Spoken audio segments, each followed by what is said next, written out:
go. What up, what up? Thanks for tuning in to Section 8. Section 8. You feel me? Listen, we just wanted to, touch bases, with the audience. And, because today is November 2nd. You know what I mean? Right, yesterday, November 1st, was the... Cutting the SNAP. Yeah, cutting the SNAP benefits. So we wanted to tap in, man, to check on everybody's mental health. I hope everybody's mental health is really, really good. You know what I'm saying? If you're not doing well, like I said, you know what I'm saying before, pick up a phone, call somebody, man. You know what I'm saying? If you're going through some things, man, mentally, man. That's very, very important. To convey that, part of this has a lot to do with mental health, a psychological aspect of, reacting to, not being in a certain financial position as a result of what they have done with the SNAP benefits. And it's all by design, you know what I'm saying? So we got to know that it's by design. Absolutely. And also remember that the SNAP benefits and assistance of the government was really strategic to remove the African American male out of the home as well. Right. So we're not gonna forget about that. Not saying that. No, we're going into that. Yeah, but not saying that that the benefits wasn't needed and it wasn't important to have. Right. But don't always look at things as a negative. You know what I'm saying? Let's look at the positive things of it. The guys, I'm talking to the guys that want to step up, that want to be a part of the family, that want to be able to provide for their family, whatever. Now is the time for you to do that, as well as the community, because it takes a village. Yeah, absolutely. To add on to that, this presents opportunity for us, right? How this gives us the opportunity to galvanize ourselves, right? Have conversations about solutions. Exactly. We are to recognize that there's a problem, right? And then begin to move on a solution. Absolutely. The SNAP and welfare in Section 8 wasn't designed for African Americans. See, that's something I didn't know. Although I just know about the negative benefits of it. It was positive benefits because it was helping people, but yeah, absolutely. I spoke on the negative benefits of it as far as removing the male out of the house. You know what I'm saying? I mean, like, you can't have a guy in the house that's willing, that's able to work and so forth, and still receive these benefits. But unfortunately, the benefits has been cut off. But so a judge has also judged as far as like. It made a judgment where as though they fought against it, so it's like on hold. So yeah, it's not all the way done at this moment, but we already took the steps to prepare for when there is no benefits. So people still probably going to get, from what I'm hearing and what's being talked about, people are probably still going to get benefits this month, but we don't know how far that's going to go. We don't know when it's going to stop. We just know this, that the people that's in charge right now want to actually stop these benefits, and what are we going to do about it? You know what I mean? So that's why we on here talking about this subject today. Yeah, we still, regardless of them reestablishing, the program and giving the benefits. Let's act like they gave us the benefits back today. Right. What I'm saying is, like, it's still imperative that we move in a manner as if they didn't reestablish the benefits. Absolutely, and with that being said, that's why prior to today, if you follow my page, Bass_RMG on Facebook, Bass Wims on Facebook, Bass_RMG on Instagram. If you follow my page and follow Section 8 or Shakir's Lawrence page, you will see that we was already promoting help from the community, showing the food bank that we have. Our bank in our community, which we have banks in a whole bunch of other communities. But you know, our particular bank, the John F. Street Center, on Poplar Street in between 11th and 12th. You can donate there Mondays starting at 2 o'clock, Fridays starting at 2 o'clock until it ends. And as well as the GoFundMe page that we also started, me, Shakir, and Wasina Williams, who's also part of it and trying to push the GoFundMe with us, as well as pushing the food bank that she runs at the John F. Street Center. So this is why we're talking about this, you know what I'm saying? We already took a step forward to try to do what we can do to provide the resources for people that's in need. Now, even without the SNAP benefit, you're still gonna have people that's in need, that's gonna need resources, whether it's clothes, whether they have enough money to buy food for the holidays or just throughout the month, you know what I'm saying? So tap in. I have a GoFundMe, you can tap into that, you know what I'm saying? You can donate there, or you can go down to the John F. Street Center and any other community and any other food bank in any other community. So throughout the country, the world. Absolutely. I mean, let's be aware of what's going on. Absolutely. So I wanted us to, go into the purpose of one of the reasons that Section 8 in the SNAP, program was, modified, when African Americans started to, benefit from it.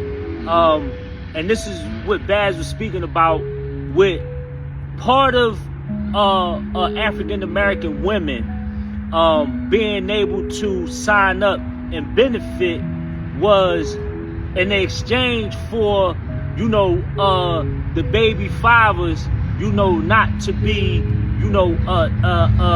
living in the household. This is really a thing. So we have to understand the magnitude in which this affects us. So it's the reverse of that. Yeah. See, ladies, our African American women, right? They used y'all as a tool to take the black fathers out of the household, right? So now when you have other politicians that come and they are, campaigning and changing things, about the laws that let out a large percentage of the prison population, right? This affects their bottom line. So now what they do is they have to come up with ways to recreate, ways to create crime, right? Absolutely. So don't fall for the banana and the tailpipe. Listen, man. Listen. Don't fall for it. Come on, Philly. Come on, Philly. Come on, Philly. We're gonna have, listen, it's gonna be like, think about it when they, say, well, you can't have a man in the house or whatever, you know what I'm saying? If you get these benefits, sometimes well, all the time it applies pressure. And when it applies pressure, you have men that's like, they under pressure, they say, I gotta do something, I gotta figure it out. Yeah. I gotta go out and don't fall for the banana and tailpipe and go out here and do something that you're gonna regret. Do something that's gonna take you, out of existence to your children. Do something that's gonna take you, out of character. Do something that's gonna remove you from society and put you in the prison system, which is for profit. Absolutely. You know what I mean? Where the same people that put these programs into place and say you can't do this and do that are going to benefit from it that way by you going there doing labor for 20 and 30 cents an hour. Yeah, you know what I mean? it's the biggest stock pool in the world. Tell you. Like, listen, those who have a stock in prison is guaranteed to eat for their lifetime. Why? It's because the products that are sold in prison are like more than likely guaranteed to sell. Why? It's because we need soap, we need shampoo, we need to eat. To write home, right? You need stamps, you need envelopes, you need pens. All this stuff is sold on commissary. And think about it, they getting the labor done for pennies on the dollar. It's almost like somebody getting something imported that they buy from like in other countries overseas. You know what I'm saying? They go, a lot of these companies they put their companies in these other countries and all that. Why? Because these third world countries are already producing this stuff for cents on a dollar. You know what I'm saying? You know, right. They working for 50 cents an hour, stuff like that. So here in America, it's the same principle if they have bodies in these cells, in these prisons. You know what I'm saying? Right. So you're gonna have to work, and when you work, you're doing the same thing. Instead of them outsourcing to another country, they can get it done right here in America. Think about I respect the whole strategic plan on what they trying to do, but what I'm saying is I done fell for it already. Don't fall for it. You know what I'm saying? Absolutely. If you fall for it, you play right into their game. You know what I mean? That's all that Shakir is talking about. Don't fall for that. Yeah, absolutely. Don't fall for it. That's what they want you to fall for. Absolutely. So the cutting the SNAP benefits is the reason behind it, and we strongly believe that this is the reason. We kind of know that this is the reason. Because what people gonna do? SNAP benefits get cut. The crime rate gonna go up because people are like, oh, I gotta get this money up. But you don't have to commit a crime. You got to do something else. Go work for it. Work for your pennies. Work for your money to support your family. You know what I'm saying? Yeah. Don't fall for the next trick. Don't fall for the banana in the tailpipe thing. I gotta do this, I gotta do that. I gotta go, you know what I mean, commit a crime. I gotta hustle, sell illegal substances and things of that nature to feed my family. That's what they want you to do. Don't do it. Right. Don't do it. Right. So the whole thing is about, you know, setting up reserves, right? And what do I mean by this? It's like we could create many ways for us to create financial reserves, but the community has to be willing to invest. People that make up the community have to be willing as individuals to take a percentage of their finances, however you may be, you know, earning them, and invest into a pool resource. Absolutely. You understand? This is why we were saying that the John F. Street Center in Richard Island is the epicenter. It's a bank. We because banks and financial instruments are concepts. Absolutely. So if we understand the concept of how to grow reserves, then we can always have something to turn to in order to relieve our people through hardship. Yeah, that's what I was. Stop. I was about to say that. Basically, what you're saying is. And hold on, let me say this. Let's not only do it in times of hardship. Yeah, right. We got to come up with plans and provisions right before hardship even hit us. And the reason why I was going to piggyback off what you were saying prior to that statement is because, people got to realize this. What he's saying is basically, prior to the last thing he just said was, you don't know if you may need to pull from that resource. Right. You know what I mean? Facts. So don't always look at it as, I'm donating, I'm just giving away. It's really nothing there for me. Nah. You're a part of the community, you're part of the village. So even when you donate, and things may get hard for you, the person that's doing pretty much better than a lot of other people are doing well at the time. Yeah. You don't know if you may need to pull from that resource. Yeah. So also think about it that way. You're investing not only into the community, you're investing into yourself too, because you're part of the community. Yeah, because you know what I mean? because the dollar recycled in that community. Absolutely. It touches the same hands, right? It's supposed to. Right. But in our community, it don't happen is because, look, we have other races that benefit off of our dollars because we allow them to come in and establish businesses, right? And they, take the money, they outsource the dollar. They take it to their communities, to their families and communities. To their community. You feel what I'm saying? So we have to do the same thing. We have to have a bank for our community. Then not only the people that's in need at the time can use from it, but also have something there so in case you need to use. You know who used that that system? Who that? I'm gonna use a rap group right here that use that system. The Wu-Tang Clan. Okay.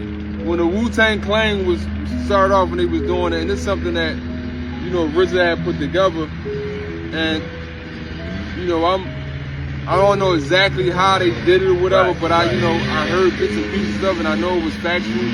But the Wu-Tang Clan had something where as though when they branched off and was doing their own individual thing, they had a system set up where as though a certain percentage of whatever they did went back to the bank, whatever Wu-Tang had set up, which was the beginning of when they started, that created the opportunity for them all to branch off and be able to do what they did, right? Yeah. And they brought back into that, so that way later on in life, things get hard for certain members or whatever, but when they have something to pull from. Well, we got something to pull from. It's the same concept, you know what I'm saying? So we have to do the same thing in our community. We know that we particularly have a place at John F. Street Center. Right. So this is where the people from our community, Richard Allen Projects, need to go and donate things to that bank. You know what I'm saying? Even with the GoFundMe that I have, that's also in tune with the John F. Street Center, that bank, with the person that's running the food bank, which is Wasina. So when these funds come in or whatever, we're going to allocate these funds to people in need in that community. So each community throughout the United States, especially in the African American ghetto communities or Hispanic communities or whatever communities that's in any type of hardship, no matter your ethnic background or whatever, you need to create this bank so that people can pull from this bank. You know what I mean? Out of in the community. So yeah, they trying to cut the snap, but that's not always look at things as a negative. That's you gotta start taking the positives out of the negative. Absolutely. Absolutely. And let me express this while it's on my mind. Bill Cosby, we need you. Richard Allen needs you. Absolutely. Wanye from Boys to Men. Absolutely. Richard Allen needs you. Everything y'all do, you know what I'm saying? You need to get back to the community. Look out for the community. This ain't for us personal. It's not personal. Don't pay attention to the messenger. It's not personal. The community is what we're talking about. Absolutely. Absolutely. This has nothing to do with, personal gain. You understand what I'm saying? We just individuals that come from a certain community and a certain culture. Right. And we're stepping up, man, as the ministers, because we thinking about the children. Right. We thinking about the women. You understand what I'm saying? That are going to suffer as a result of the SNAP benefits being cut. So we not picking on nobody. And not just Wanye and Bill Cosby. We don't want to just call out just the famous people. I'm talking about anybody that came from down there that's well off, being successful. Because I just so many people came through the Richard Allen Project. It's crazy. Yeah, but I did that because my man just shared the message, right? Yeah. Come on, Philly. Come on, Philly. Come on, Philly. Come on, let's go. Listen, and he made some valid points, man, about, if your neighborhood supported you, right? Whether you got a brick and mortar store, whether you got, if you do music, if you do, if you got any kind of successful business and your neighborhood, the people in your neighborhood showed up for you, right? And supported you and bought from you. If your city supported you, right? And showed up for you. Now is the time for you to start, giving back. The message was because, you are in the position, the financial position that you are in is because the people supported you. Whether they did or not, I mean, let's just think about the fact that if you're from these particular communities, you understand the struggle. Absolutely. Bottom line. You know what I mean? Come on, you understand the struggle. You know what I'm saying?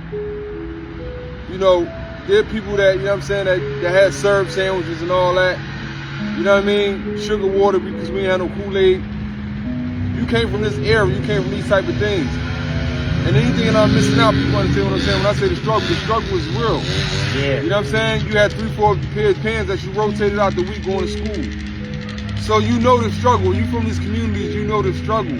Get back, man. Yeah. Get back. Look out. You know what I'm saying? Like, I try to give whenever I can, although I'm still in my grind of trying to ascend to the level that I want to ascend to in my music career. You know what I'm saying? But I still try to be a part of the community. I try to advocate good support to the community. So please, please support your community.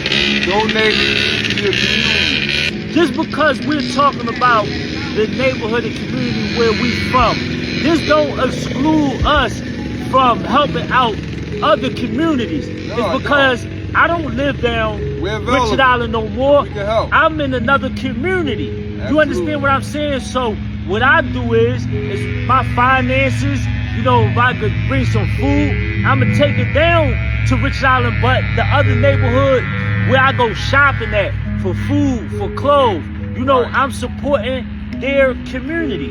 You understand what I'm saying? So what I do in this town is make sure that I go shop at, you know, black-owned stores and stuff like that. You feel me?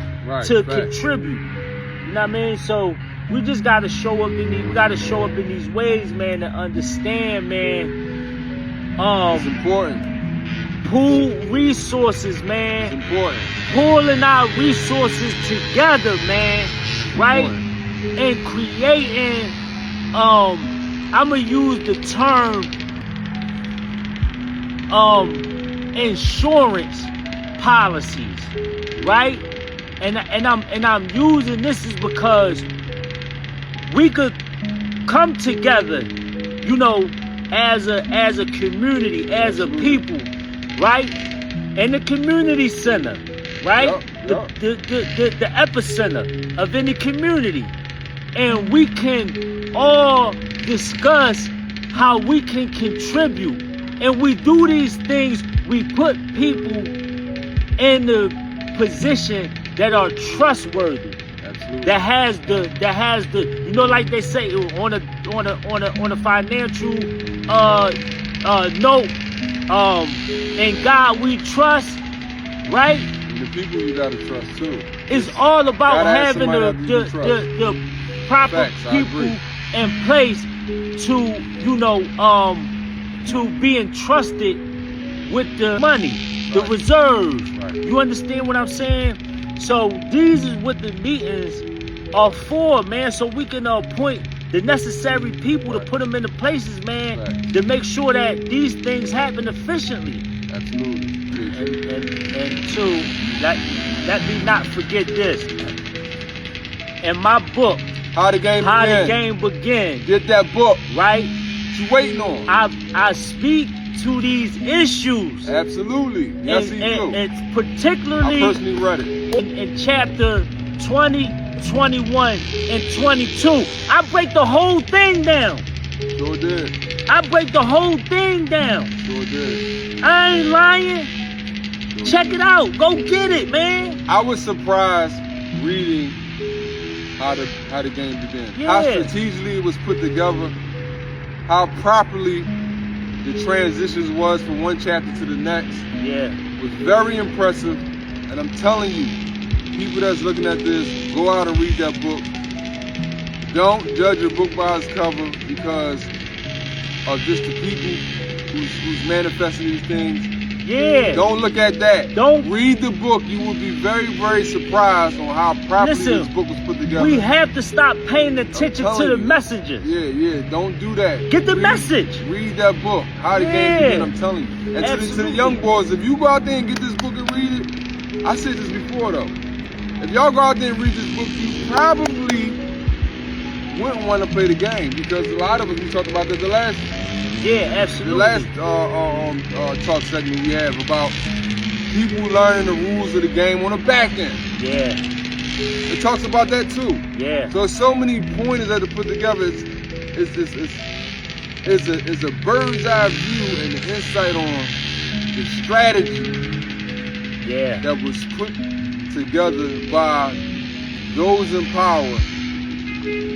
Yeah. to make you want to play the game and what they was getting out of it. Yeah, and for you not to win. It, man. Yeah, for you not to win. Like, you understand what I'm saying? Get that book, How the Game Begins. Link is in your bio, correct? Yeah, absolutely. Section 8, link. Shakir Lawrence. Absolutely. And make sure that y'all donate, to, my GoFundMe. Absolutely. Which is Help the Youth of Philadelphia. Absolutely. You understand what I'm saying? And continue, because we need the resources. We need the resources, man. We're not asking nobody for no handouts or nothing. No. We're not asking nobody for no handouts. No. We're not asking, for us to, come up ourselves, man. We asking because we need help to do the work that we doing. Give it to the community, please. If you don't have the time, the energy, right, or the patience to do it, and y'all see somebody showing up, man, stepping up, man, provide us with the help, man, that we need, man, so we can continue to help somebody else. Don't get in the way of that. Don't get in the way of that. Please don't. And that's not what it's about. It's not the reason why we sitting here doing this. It's not for personal gain. No. It's for the community. It's for the community. November 9th, particularly, I'm shooting a video down on 10th and Poplar, November 9th, and I want everybody that's from Rich Island, the old to the new, to come out. And if you do come out, if you can, bring a case of waters, bring a case of sodas, any type of snacks, chips or whatever, so we give out to the community, the children in the community, and some adults too, that people can have refreshments during this time. The little things count, what I'm saying, that we can give back to the community, you know what I mean? So, it ain't just about myself. I'm also trying to give to people while I'm doing what I'm doing down in this community that raised me, you know what I'm saying? So, come through, 10th and Poplar at 12:30, November 9th on a Sunday, to be a part of the video 1-0, which is paying homage and reflecting on things that happen in the neighborhoods, the old neighborhood. Bring out what you can bring out to be able to give out to the community, to the children, to the people that's participating or whatever, you know what I'm saying? So I just wanted to speak on that. I'm also gonna have another video where I'm talking about that as well, but I wanted to speak on that here while we're talking about that. Because it's all about contributing to the community, not just taking away from it all the time, you know what I mean? Yeah, absolutely. I'm using my community for a resource to promote something that I'm doing, but I also want to give back too. So if you can contribute and help me give back, please bring whatever you can bring. That's all I want to say. November 9th, 12:30, 10th and Poplar is when we start. We're going into that 10th and Brown. Please come out, donate something. So, Section 8, you want to tap on that.